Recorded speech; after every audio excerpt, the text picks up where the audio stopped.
El penitente de Obruch. Esta leyenda, muy poco conocida por ser propia de la pequeña ciudad ucraniana de Obruch, es una de esas leyendas tan jóvenes. Surgió a finales de los 90, que recién acababa de superar el ámbito de rumor urbano. Cuentan en Obruch que existe un espectro, un fantasma que algunos han visto penando de madrugada, siempre alrededor de una iglesia, siempre en noches, cuando la soledad ha impregnado los alrededores del sitio en que se ha aparecido. Dicen que tiene dedos anormalmente largos, que viste de negro y que tiene un rostro que evidencia juventud, pese a su monstruoso aspecto, cara aplanada, boca alargada y amplia, un ojo más grande que el otro y el cráneo deforme, terminado en una puntuda protuberancia, sobre la que cuelga su larga y despeinada cabellera rubia.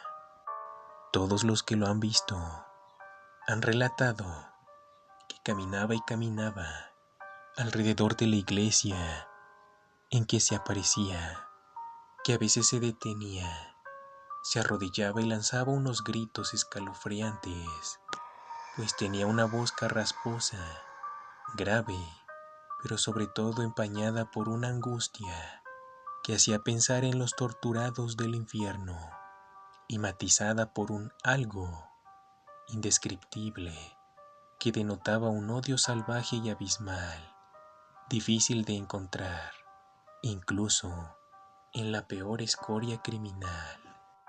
Pero lo más curioso de todo es que jamás ha sido visto antes de la 1 de la madrugada y que siempre, en todas sus apariciones, no ha habido nadie o prácticamente nadie cerca de la iglesia elegida. Es como si no quisiera ser visto, como si evitara dar a conocer su identidad. Además se cree que solo se manifiesta cuando no hay luna. Quienes han tenido el valor de acercársele han contado que el espectro salía de su abstracción.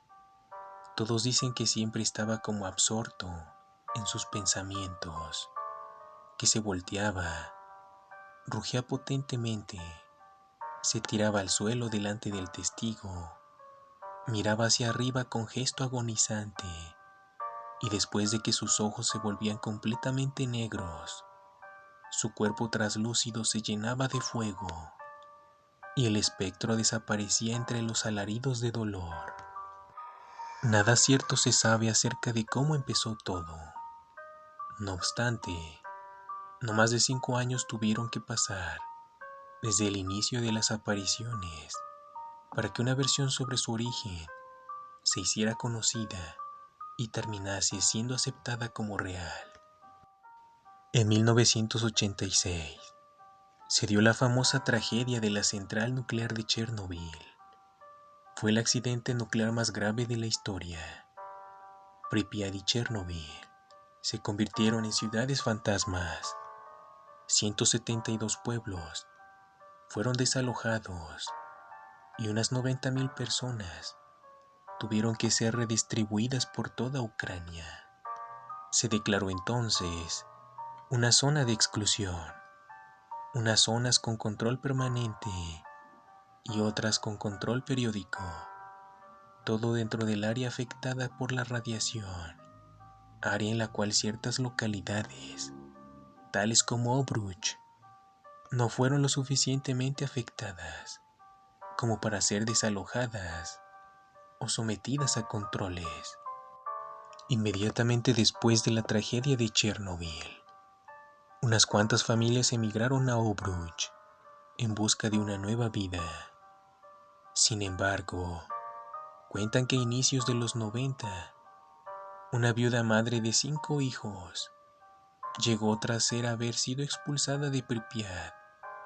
En otras palabras, la mujer y sus hijos habían estado viviendo en Pripyat sin que los controles los detectaran, lo cual no es muy difícil de creer, teniendo en cuenta que Incluso en la actualidad existe la leyenda urbana de que en Pripyat vive gente.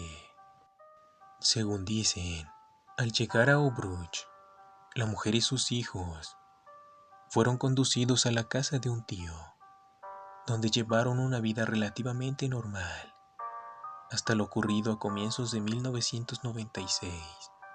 Solo dos detalles hacían que su vida no fuera completamente normal.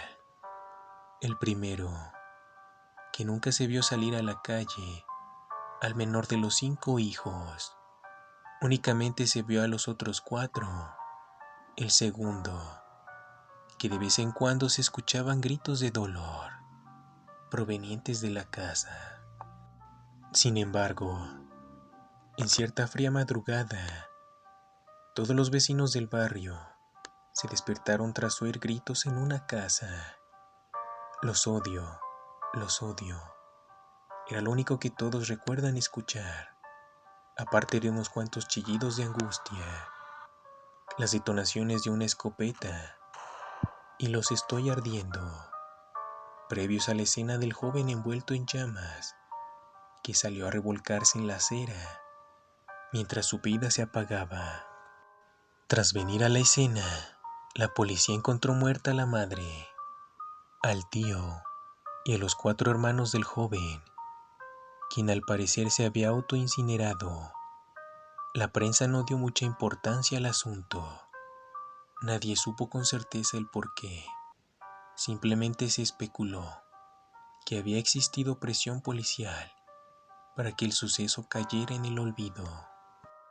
Algunos vecinos le habían dicho a la policía que a veces habían oído gritos de dolor provenientes de la casa.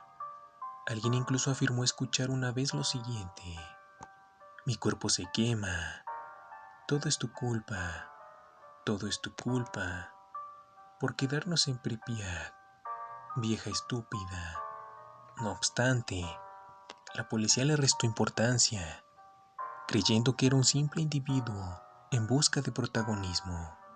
Con todo, lo último que se supo fue que, según los análisis forenses, no existía gasolina u otro compuesto que permitiese pensar que el joven se había suicidado autoincinerándose. Al parecer, era un extraño caso de combustión espontánea, ligado a lo que los forenses catalogaron como alteraciones genéticas.